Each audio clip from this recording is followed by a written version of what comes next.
Imagine sitting at your own dinner table, in the home you built with your own two hands, surrounded by the people you love most in this world, your husband, your grown children, and slowly realizing that not a single one of them is talking to you. Not because they're angry, not because you did something wrong, but because somewhere along the way, without anyone noticing, you simply stopped existing to them. You became furniture.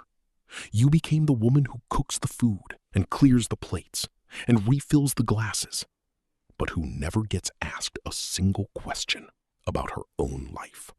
That was Margaret, 59 years old, married for 34 years, a mother of 3.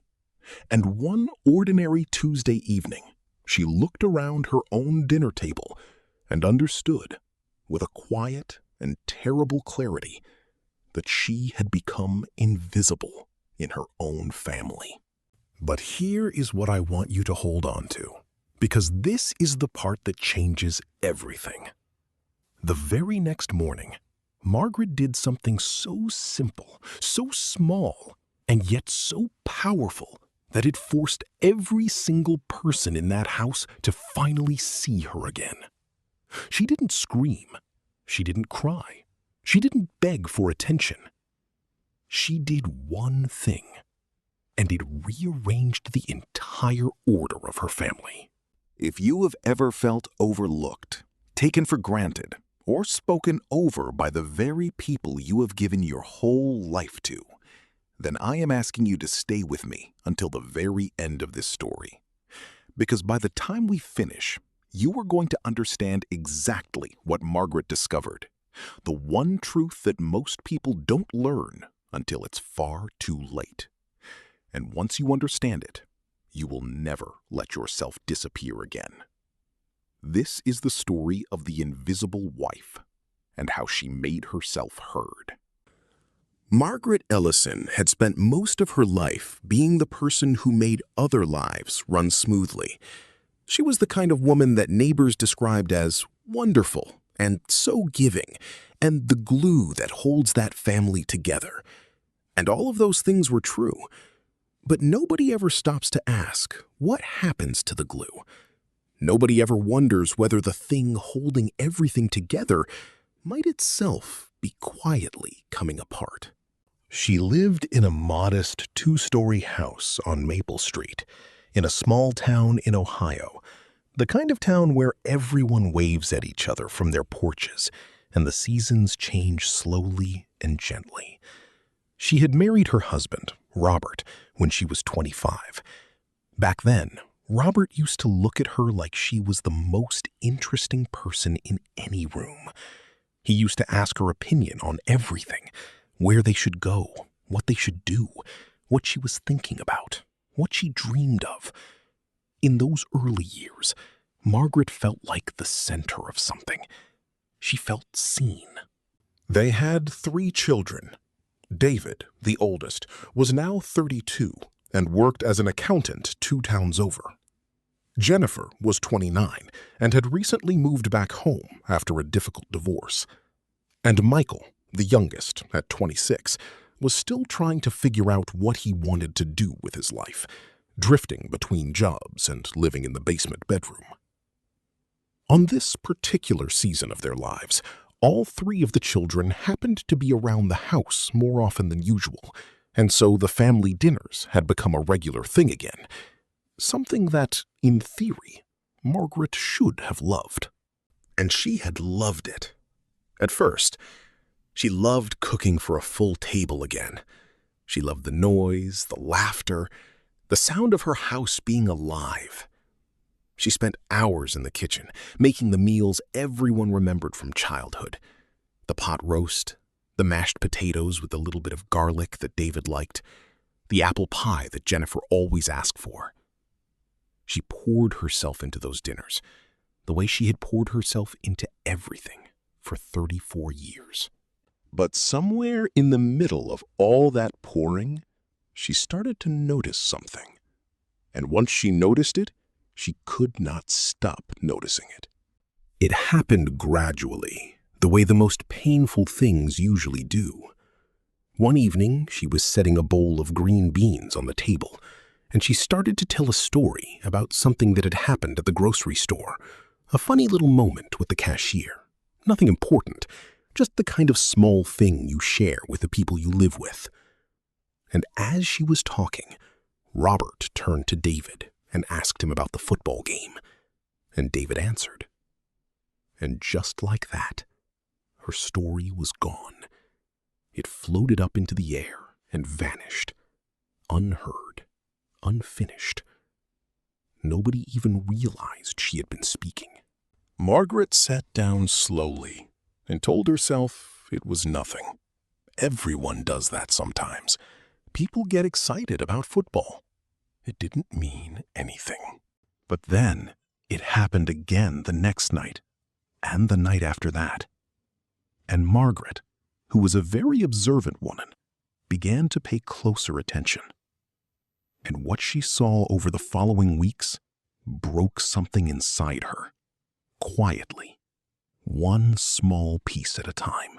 She noticed that at dinner, the conversation flowed in a perfect circle that went around her, but never through her. Robert would talk to David about work and money. David would talk to Michael about sports and cars. Jennifer would talk to her father about her divorce and her plans. And around it went. This lively, animated, engaged conversation. And Margaret sat at the end of the table, the woman who had cooked every bite of the food on their plates. And she said nothing, because there was no space left for her to say anything. She started to run little experiments, though she never would have called them that. One night she asked a direct question. "Jennifer, honey, how did your meeting with the lawyer go?" And Jennifer, without even looking at her, answered in her father's direction. "Dad, it went okay, but the guy said the paperwork is going to take another month." She had asked the question. Her daughter had answered someone else. Another night, Margaret tried to share something about herself. She had been thinking lately about taking a watercolor painting class at the community center. It was a small dream, a little flicker of something that was just for her, and she had been nurturing it quietly for weeks. So, at dinner, she gathered her courage and she said, "I've been thinking about signing up for a painting class down at the community center. They have a beginner's watercolor course starting in the fall." There was a pause, a short one, and then Michael said, "Mom, is there any more of that pie?" And Robert laughed at something David had said. And the painting class, like the grocery store story, and like Margaret herself, simply dissolved into the air. She got up and cut Michael another slice of pie. Now, I want you to understand something about Margaret, because it's important. She was not a weak woman. She was not a doormat. She was not the kind of person who had never had a thought or an opinion of her own. In her younger years, she had been fierce and funny and full of ideas. She had run the PTA. She had organized the whole neighborhood one summer to fight a zoning change that would have torn down the local park, and she had won. She was a woman of substance. But somewhere over 3 decades of putting everyone else first, of always being the one who made room, who smoothed things over, who asked the questions instead of answering them, she had trained her own family to expect nothing from her but service. And they had learned that lesson perfectly. So perfectly that they no longer even saw her as a person with an inner life at all. The worst part was not the anger. The worst part was that there was no anger to feel. Nobody was being cruel to her. Nobody was ignoring her on purpose. If you had walked up to Robert and said, "Do you love your wife?" he would have said, "Of course I do, more than anything." And he would have meant it. That was the cruelest thing of all. She was surrounded by people who genuinely loved her, and yet not one of them could actually see her. Their love had become a kind of habit, a background hum, something they assumed would always be there, and therefore never had to look at directly. Margaret had become the sun that everyone counts on to rise every morning, so reliable, so constant, that nobody ever bothers to look up at it anymore. The night everything changed was a Thursday. It was an ordinary dinner. Margaret had made chicken and rice, and she had spent the afternoon on it because she wanted it to be good. The whole family was there. And as she sat down at the table, she made a decision without quite realizing she was making it. She decided that tonight she was not going to work so hard. Tonight she was just going to be a person at the table. She was going to let the conversation come to her instead of always chasing after it. So she sat, and she waited, and she watched. And the conversation went around the circle, the way it always did. Robert and David talked about a client who wasn't paying his bills. Jennifer talked about a friend she'd reconnected with. Michael talked about a video game. And Margaret sat there in complete silence for the entire meal. And she conducted the most painful experiment of her life. She wanted to know how long she could go without saying a word before someone noticed. The answer was the whole dinner. 45 minutes. 45 minutes she sat at that table, eating slowly, watching her family talk and laugh and lean toward each other. And not one single person turned to her. Not one person asked her a question. Not one person noticed that the woman who had cooked their food had not spoken a word since they sat down. When the meal was over, David pushed back his chair and said, "Great dinner, Mom," in the exact same tone you might use to thank a waitress. And he got up and went to the living room to watch television. The others followed, one by one, until Margaret was sitting alone at a table full of dirty dishes, in a house full of people who loved her and could not see her. She sat there for a long time. She was not crying. She was past crying. She was somewhere quieter than that, somewhere very still. And in that stillness, she understood something with perfect clarity. She understood that if she did not do something, something real, something that broke the pattern, she was going to spend whatever years she had left being a ghost in her own home. She was going to grow old and eventually die, and her family would be sad, and they would say wonderful things about her at her funeral, about how giving she was, how she always put everyone else first. And every one of those compliments would be another way of saying that she had disappeared long before her body ever did. And Margaret decided, sitting alone at that table, that she was not going to let that happen. So the next morning, she did the thing that changed everything. And I want to tell you exactly what it was, because it's so much smaller and so much smarter than you might expect. She left, not forever, not in anger, not with a slammed door or a dramatic speech. She simply got up early, before anyone else was awake, and she wrote a short note and left it on the kitchen counter. The note said, "I've gone out for the day. There's food in the fridge. I'll be back tonight. Mom." And then she got in her car and she drove away. And for the first time in longer than she could remember, she spent an entire day belonging to no one but herself. Now, you have to understand what a small thing this seems from the outside, and what an enormous thing it actually was. In 34 years, Margaret had almost never simply been gone. She was always there. She was the one who was always there. She was the fixed point that everyone else moved around. And by removing that fixed point, without warning and without explanation, she did something that no amount of talking ever could have done. She created her own absence. And absence, it turns out, is a very loud thing. Margaret drove to the next town over, to a little lake she used to visit when she was young, before the kids, before all of it. She parked the car and she walked along the water, and she felt the strangest sensation come over her, the sensation of being a person again. Not a wife, not a mother, not the glue. Just Margaret. She bought herself lunch at a little cafe, and she sat by the window, and she ate it slowly. And nobody interrupted her, because there was no one there to interrupt. She went to a bookstore, and she browsed for 2 hours, and she bought a novel and a small box of watercolor paints. Just a cheap starter set. But she bought them. For herself, without asking anyone. She sat on a bench in the afternoon sun, and she started to read. And at some point she realized she was smiling, and she could not remember the last time she had smiled when she was completely alone.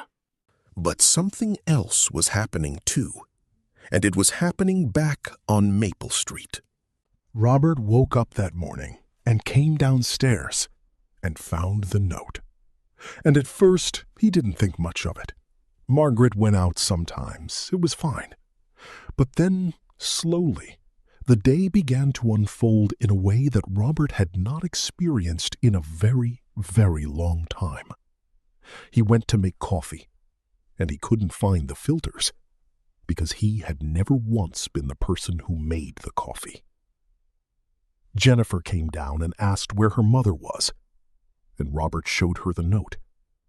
And Jennifer frowned, because there was something strange about it, something unsettling, though she couldn't say what.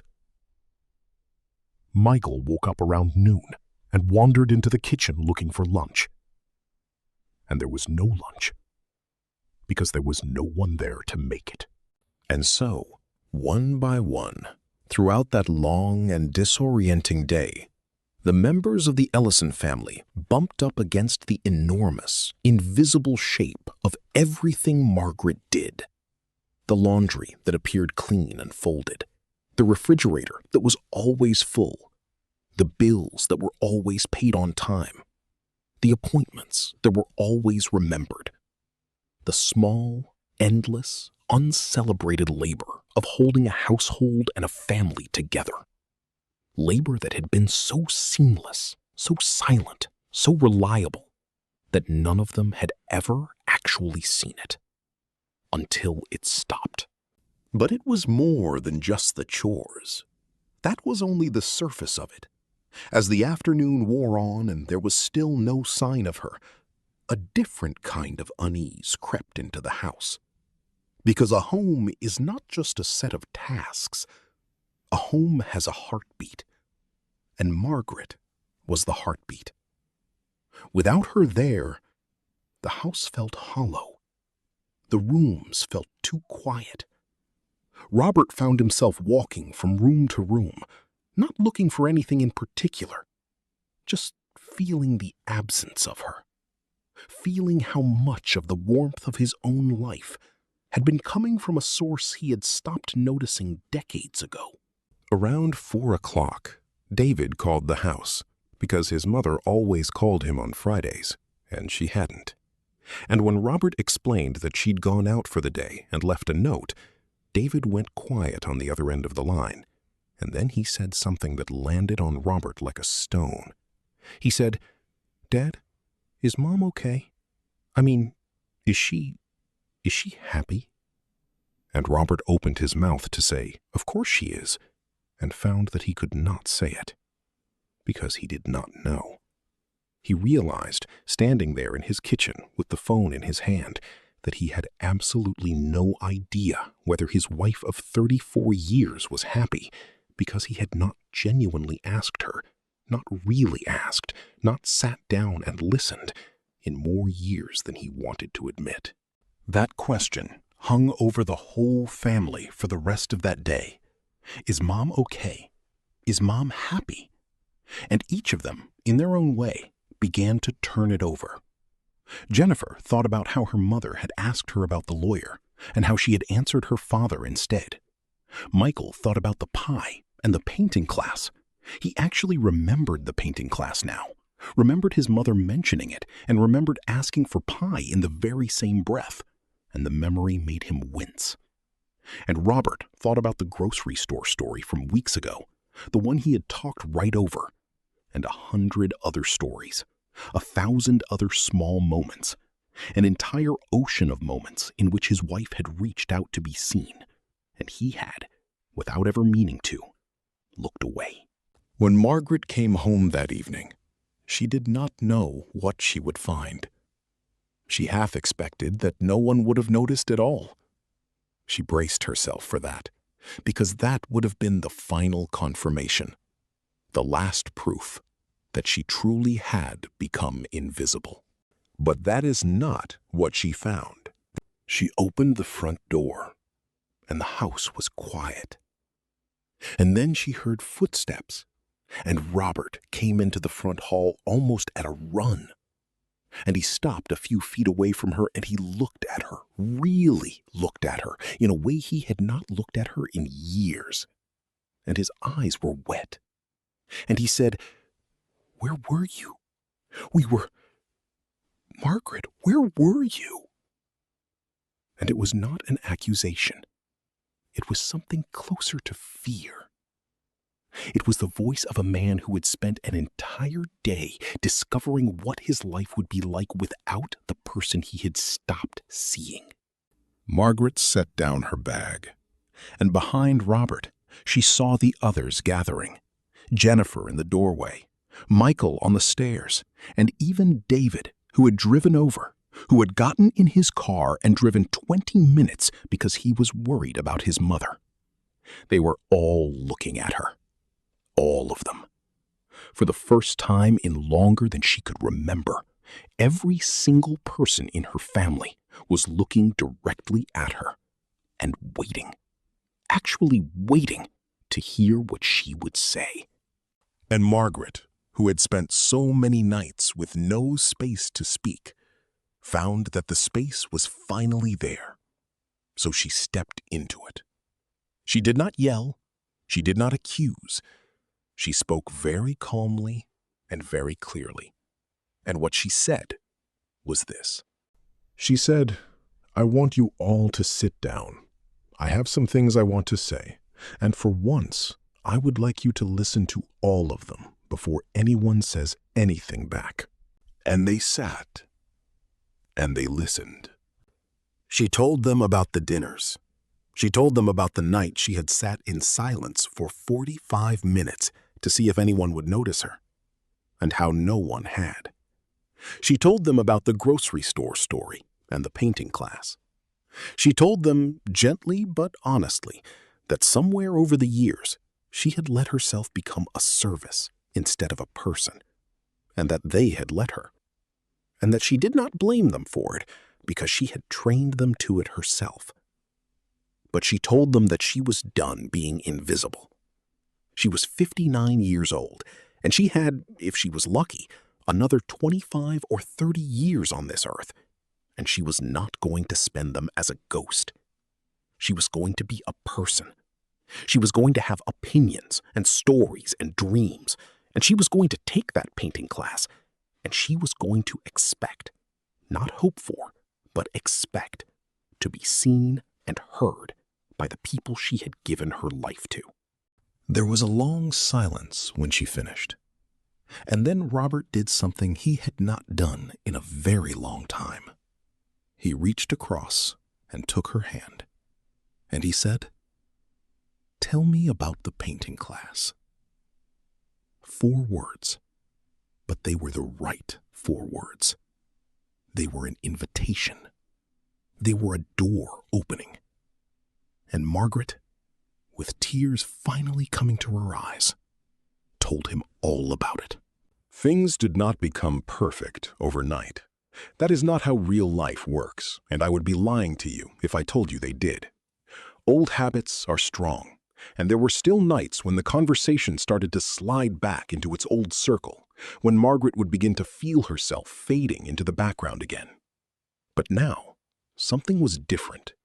Now, when it happened, someone noticed. Sometimes it was Robert, catching himself, turning to her and saying, "Wait, Margaret, you were about to say something." Sometimes it was Jennifer, asking her mother a question and then actually waiting for the answer and looking at her while she gave it. The family had learned something that day, something they could not unlearn. They had learned what it felt like when Margaret was gone, and no one wanted to feel that again. Margaret took the watercolor class that fall. She turned out to have a real gift for it, painting the lake she had visited on the day she disappeared. She hung her first finished painting in the dining room, right where everyone could see it, and every dinner from then on happened underneath it. A quiet, colorful reminder of the day the invisible wife made herself seen. And when guests came over and admired it and asked who the artist was, Margaret would say, "I painted that." And she would say it plainly and proudly, in her own home, at her own table, as a person who existed, as a person who was, at long last, no longer invisible. Now I want to talk to you directly, because Margaret's story is not really about Margaret. It's about you. And it's about the most important lesson hidden inside everything you just heard. Here is the truth that Margaret discovered, the truth I promised you at the very beginning. The people who love us do not stop seeing us because they stop caring. They stop seeing us because we make ourselves too easy not to see.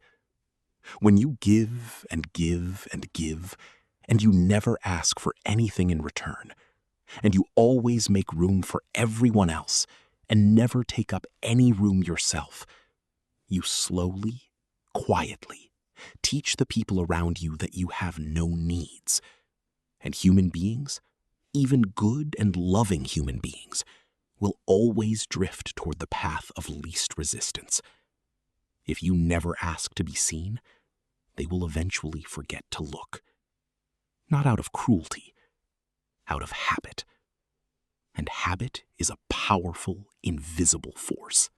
But here is the other half of that truth, and it is the hopeful half. If you taught them not to see you, then you can teach them to see you again. It is not too late. It does not matter if you are 50 or 60 or 70 or older. It does not matter if you have spent 30 or 40 or 50 years disappearing a little more each day. The moment you decide that you are a person who deserves to be seen and you begin to act like it, the whole world around you has to adjust. Because your presence has weight. Your absence has weight. Your voice has weight. You have simply forgotten it, and so have the people around you. Margaret did not become visible by begging to be noticed. She became visible by valuing herself enough to step away, and by having the courage to finally speak the truth out loud. So let me ask you something, and I want you to really sit with it. Where in your life have you become invisible? At your dinner table? In your marriage? With your children? Or your friends? Or your coworkers? Where have you been so reliable, so giving, so quietly present that the people around you have stopped truly seeing you? And what is one small thing, not a dramatic thing, just one small, honest thing that you could do this week to remind them and to remind yourself that you are still here, that you are a whole person with dreams and stories and a voice that deserves to be heard? You do not have to disappear from your own life. You never did. The room you have been giving away for so many years, some of that room belongs to you. It always did. And the moment you decide to take it back is the moment you begin to truly live again. If this story found its way into your heart, please do me a small favor. Give this video a like. Share it with someone who needs to hear it, someone you know who has been feeling invisible lately. And subscribe to the channel, because it means more than you know, and it helps me keep making stories like this one. And most of all, I want to hear from you. Leave a comment and tell me, have you ever felt invisible to the people you love? What did you do about it? Or what are you going to do now? Your words, your experience, your honesty could be the exact thing that another person reading these comments needs to find the courage to be seen again. Your story matters. Your voice matters. And it is never, ever too late to make yourself heard. Thank you for listening. Take care of yourself, and don't you dare disappear.